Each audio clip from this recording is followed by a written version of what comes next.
Clemson's 14th president, James Barker, and we really appreciate him being in here this afternoon. Cold afternoon here in Clemson, so trying to stay warm here, but we've got him back for our second segment here. But President Barker, if you could just talk a little bit about, the athletic part of it. You already talked a little bit about finding the balance between athletics and academics. And I honestly think, you have one of the hardest jobs up at the university. You've got so many different directions pulling at you, so many people to please. But talk a little bit about, I guess, your best memory in Death Valley as a president and the Tiger mascot when you dressed up as that in the Furman game. I actually had gotten in a Tiger suit a couple of times during that 14 years.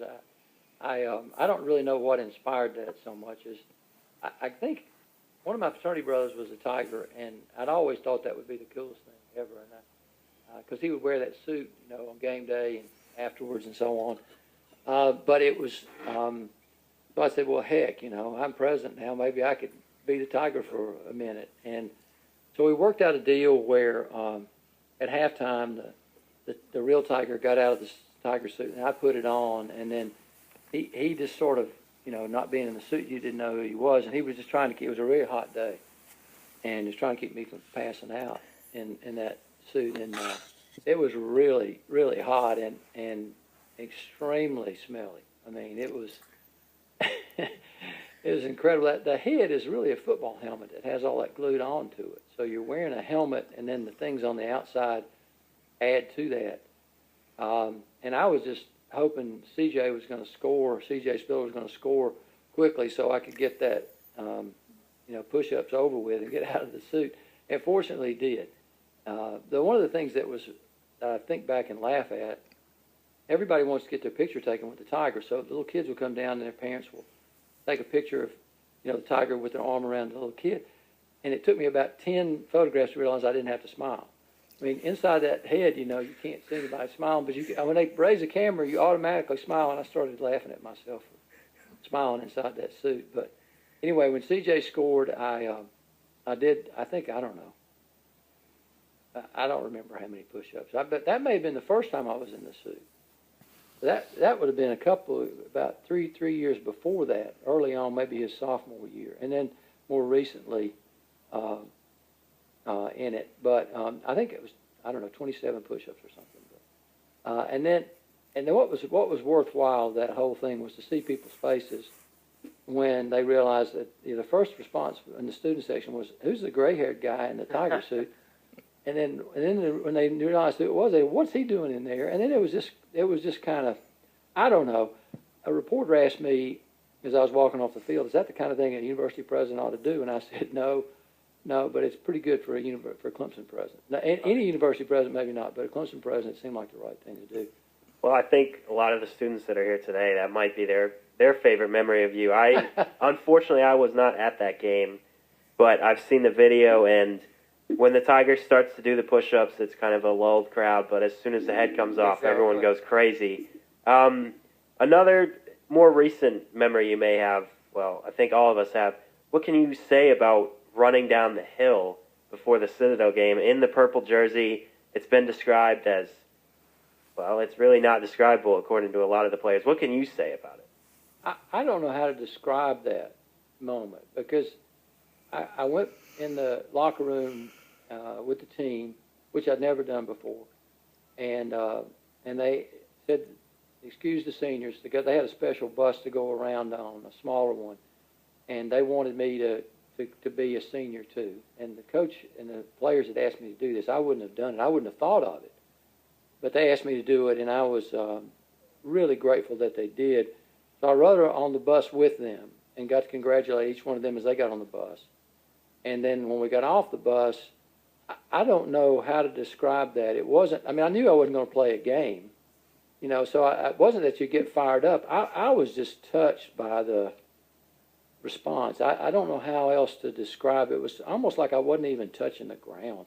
I was just sort of floating up there by that rock, and then coming down the hill, it was just it was really gratifying and an extremely important moment for me, and it symbolized, I guess, in many ways, all the things that Clemson had meant to me and all the things that had, as a student and then as a dean and then as president, and all that came together at that moment at the top of that hill. And then I don't remember running down the hill. Like I said, I don't even remember touching the ground. But I saw a photograph recently of me with Coach Swinney when I came down the hill, and I had a pretty big smile, so I must have been pretty happy. But that went by in a flash, and I try to hold on to that moment because in some ways it was a symbol of one Clemson. It was a symbol of all the things that Clemson had meant to me. And strangely enough, I don't separate athletics and academics. It's all one thing. So it was about, flashes about calculus tests and final exams and my first presentation as an architecture student. And all that all rolled into one, not just about football. It was all one thing.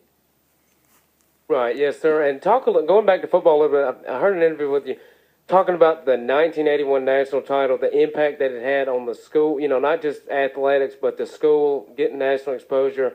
And I think you said that was like one of the most important events, to bring Clemson to the national scene. Talk about that a little bit, if you could. Well, all that happened when I was away. The 17 years that we were just describing where I was teaching and going to graduate school and working as an architect, during that time, I was in Mississippi I was in England that year that we played. That fall I was spending at Cambridge University in England. And I came back, and you didn't get scores like that in 81. I mean, in England, you didn't know who was doing what. And I remember arriving in Atlanta airport, and there was this ad on the screens about Clemson playing Nebraska for the national championship. I said, that's impossible. What were we the year before, like 6-5, the year before that or something? And so being able to get to a place to watch that game and see what had happened, and then it was another 6 years before I moved back here, and Clemson had changed. Clemson was a different place. It had a different self-concept. There was a confidence about my alma mater that wasn't there when I left. And I had to attribute part of that, a big part of that, to the fact that we took on all the best competition in the country and beat them.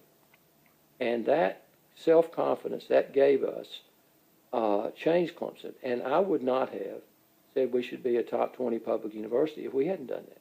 I think that was the next step in our self-confidence. And I really thought that step enabled us to take other steps. And then in 1999, I thought we were ready to take on all the competition in the country as it relates to academics. So that was an important step in developing Clemson's view of itself and a much more positive view of itself. Now, we paid a price for that. I mean, we were on probation, and I won't ever forget that. But I think, and that was a great lesson in itself, too, and we haven't been on probation for about 17 years. And I think that we learned that lesson, but we also learned, that was a negative lesson to learn, but we also learned a positive lesson about Clemson's view of itself. And I think that was a step towards what we've achieved now in terms of our ranking as a public university. A lot's made about the Clemson spirit and the Clemson family, and a lot of people think, okay, that's just a term they use in a tour guide. But when I came to Clemson, I toured a few universities, and when I came here, I made my decision. This is where I want to go to school. What can you say about the power of the Clemson spirit and the Clemson family in your experience here, both as a student and as a faculty member? Well, I think it's special. Maybe everybody thinks that about their alma mater. I don't know. But I think there's something unique about Clemson. I think you hear it manifest in a lot of different ways. When you're with a group of people, and there are a couple of Clemson people there, and they automatically have a bond, and others don't feel that, they say, "What is it with you Clemson people? What is it with you people?" And there is something about that. And I think there are some definite characteristics that describe that. We are united by our patriotism. We're united by our sense of family, the fact the names in the sidewalks as you walk around campus. We're united in terms of our service to others, our community service, which comes out of our land grant tradition. There is something about Clemson, and there is something about Clemson people and what happens when they get together. And when I had the chance to award rings to Clemson, soon to be Clemson graduates, you hear the stories of Ben Scarden and what his Clemson ring meant to him in terms of really keeping him alive in the Second World War as a prisoner of war for almost 4 years. And you think about that bond that connects us, and two Clemson people really, who were also in that same camp, kept him alive, and ultimately they died. And he feels like he's living his life for those two people as well. It's those kinds of special, significant things that bond Clemson people together, and it is the essence of what makes Clemson Spirit what it is and what the Clemson family is. And like you said, some people think that's just a bumper sticker. Clemson family, it's not. I've seen it every day, and I see it today. You don't have to be president to see it. You see it every day about how we're connected and what makes us a family. And even though it's 120,000 people, it's still a family. And as long as we keep valuing the individual at Clemson, and as long as those 60,000 degrees aren't just a number, but 60,000 individual lives, individual people, and individual journeys, then Clemson will always be a family. Yes, and President Barker, you just talked about your time as president of Clemson. I was just wondering, in your opinion, like, as president, what was your favorite part of being president of this university? It was interacting with the students. I mean, that was the special thing. I taught a class every spring, and I got a chance to, used to about 20 students in the class, got a chance to interact every Tuesday afternoon with them. And that time together with them, or interacting with things like this, or Tiger Suit, or whatever it might be, or just hearing from individual students about what their needs were. And some of the stories are not all positive. I mean, people had some rough experiences, being able to have the finances to be able to go through Clemson and try to help them. Those are all things that I value more than anything else, those points of interaction with students. And I guess it's why I've so much look forward to what I'm doing now, which is preparing myself to become a full-time faculty member again. Right, and just running through some of the more awards here, you also received the Order of the Palmetto Award, awarded by the state of South Carolina. Clemson made the top national university, and then the happiest students in the town relationship. I think that's real important too, because, Clemson, you've got other college towns that are, but, Clemson, when you come to Clemson, it's the school, just talk about that a little bit, how important that was, with the town and the school and the bond kind of that it has.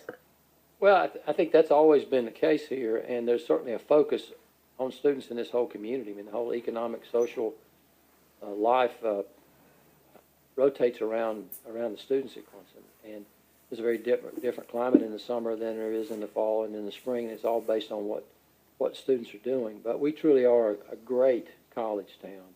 I don't know if there's a better college town in the country. And as a symbol of that, to prove that, Clemson, with the city and the university together, created the International Town Gown Association. And it's been in place now for about 12, 13 years. And it's made up of cities and universities across the United States and Canada. And it's based here in Clemson. And it has a national conference each year in which town-gown relations are discussed and best practices are discussed on how to have a whole community and how students are an integral part of all that, and how communities solve problems which are going to exist in college towns. That's the nature of it. And so Clemson was the leader in establishing that international association, and it's something I think the community can take great pride in, and the university can take great pride in. Well, President Barker, in April, I believe it was, you had a quintuple bypass surgery? 5 bypass. 5 bypass. That's a huge surgery. I mean, obviously. We're looking at President Barker. He doesn't look like he had that surgery. He looks healthy. Looks not at all. Yeah, looks like he could put the Tiger suit on today and go do some push-ups. But what can you say about... Still run track. What can you say about the recovery time and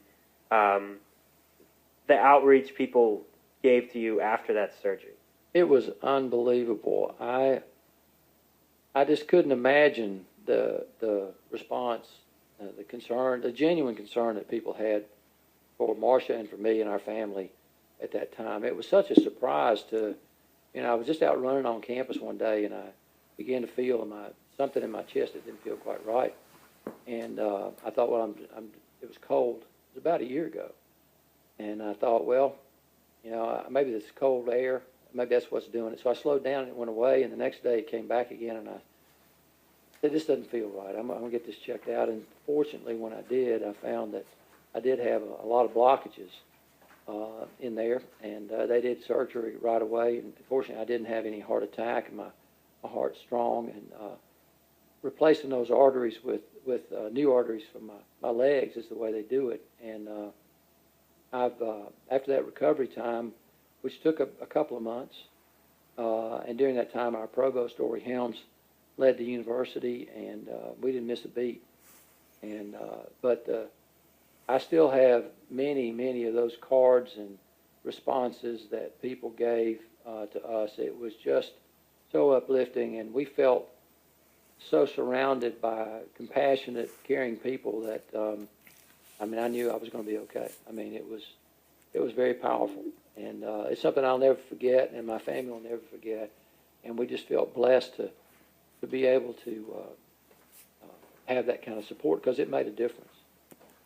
Those prayers and that encouragement made all the difference for me. And so I feel great, and back running again, and you'll see me from time to time on campus, although I'll start from a different house. We live about a mile and a half away from campus now, and still run with my 2 dogs, and they're both doing great. And but that was an experience unlike any other, and it's one that for me will, I guess, I'm standing at the top of the hill thinking about that at the same time. As we're getting ready to come down the hill with the team, that was in my mind also.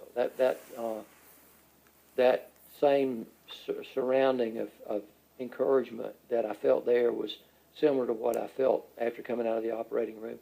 There's a sign on the operating room. The last thing I remember going in there, a sign on the operating door that said, "No Gamecocks allowed." And that all the people that were in that surgical suite, the doctors and the people, that nurses and so forth in there, they had signed it, and they gave it to me. And so that made the difference right there. Exactly.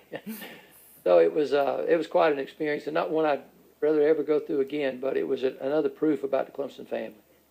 Well, once again, we're joined by Clemson's 14th president, James Barker, and we appreciate, you spent a ton of time with us. We know you probably have plans with your better half on a Friday night, but we'll get you out of here. And just talk a little bit about your family, Marcia Barker being, just how hospitable she was as the, First Lady of Clemson, and you had one child that graduated from here. Just talk about that a little bit, and I guess, being able to spend more time with them now, moving back in the faculty, and your grandchildren too. Well, I appreciate the chance to talk about.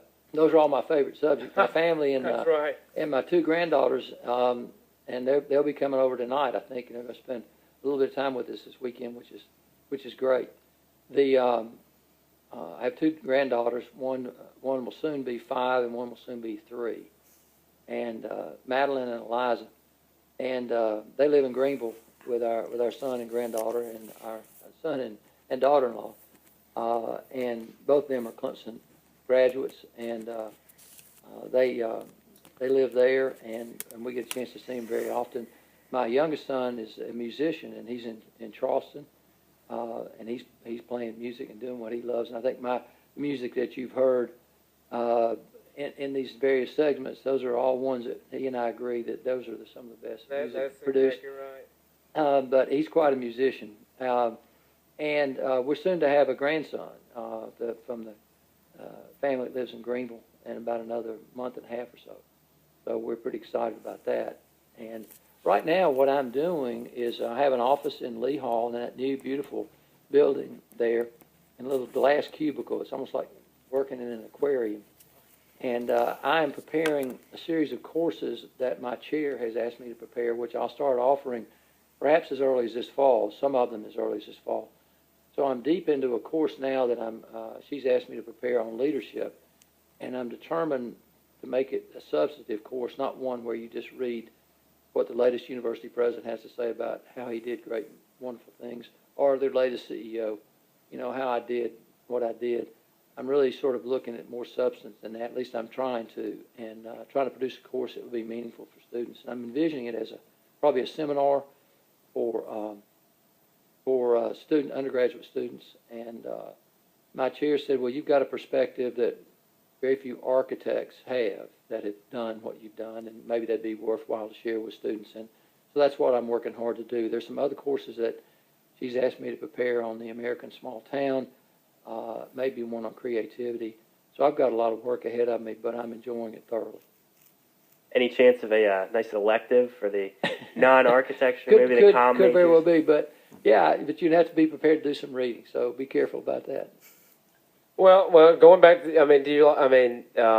talk about, a little bit of retirement. You got time to do things now. Do your grandkids, did they come to all the football games too? Will they too? Or? Yeah, they do. They love tailgating better. I mean, when you're 3 years old and 2 years old, they love tailgating. They love that part. But they like the games too. They are beginning to understand what's actually going on there.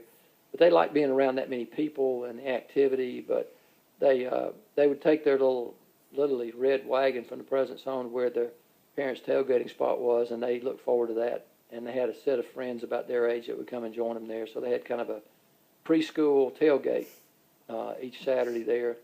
And so they thoroughly enjoyed that very much. But all of our families hooked on Clemson sports, and so we're very actively involved and really very anxious about our capacity to beat North Carolina on Sunday. I'm thinking this may be the year. I like our basketball team. I like what I see, and it's a lot of fun to follow them. There are a lot of talent there, and a really strong bench. We got 10 players that can play at any combination, and Coach Brownell's figuring out how to put the right team on the right floor at the right time. He's doing a great job.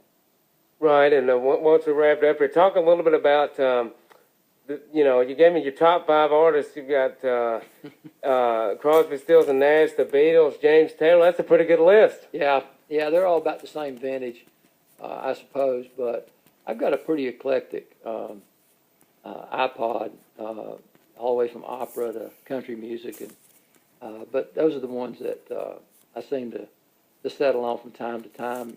And when you ask me top 5, that's about the ones I would list there. Right. Well, I think we've got a couple audio clips for you that we'll play for you, and then we'll wrap it up here. So Bradley, and then we'll go ahead and play that. But President Barker's the greatest president of all time.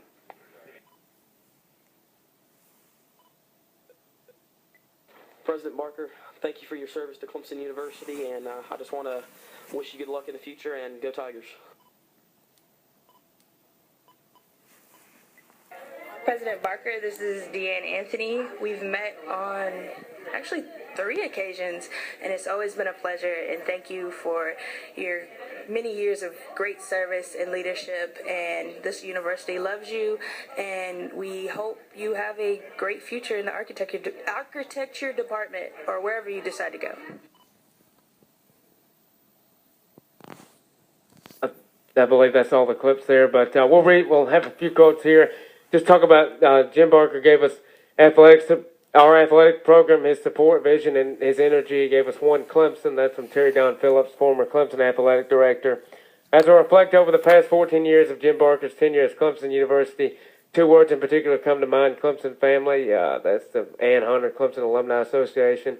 And what I remember most about President Barker is his genuine love for Clemson. Dabo Swinney, head coach, and Kaylee Seawright. President Barker's accomplishments at Clemson will leave a lasting impact on the future of the university. Homecoming floats, students walking as dogs, did push-ups as a Tiger mascot during a football game, and that's from Kaylee Seawright. And then Clemson has been blessed by the Barkers, and one from found online from. You're so right when you say Clemson students are the best. We're sure going to miss our morning walks on campus with you guys. So. We just really want to thank you again for coming in this afternoon and spending the time with us. You've done so much for this university. you definitely chose the right shade of orange when you came here in 1965, and you're a class act, and you're welcome back anytime, and we really appreciate the time this afternoon. Listen, that was very thoughtful of y'all to do that. I had no idea this was the kind of interview we were going to have, but y'all worked hard to do the homework on me and collecting those things. Let me just say thank you. That's humbling to hear all that, but each one of those people I got a chance to work with, and they're a really special group too. But thank you for doing that. Yeah, and I think we're going to get a little music here and wrap it up with President. So thanks again to President Barker. So stay with us on WSBF FM Clemson.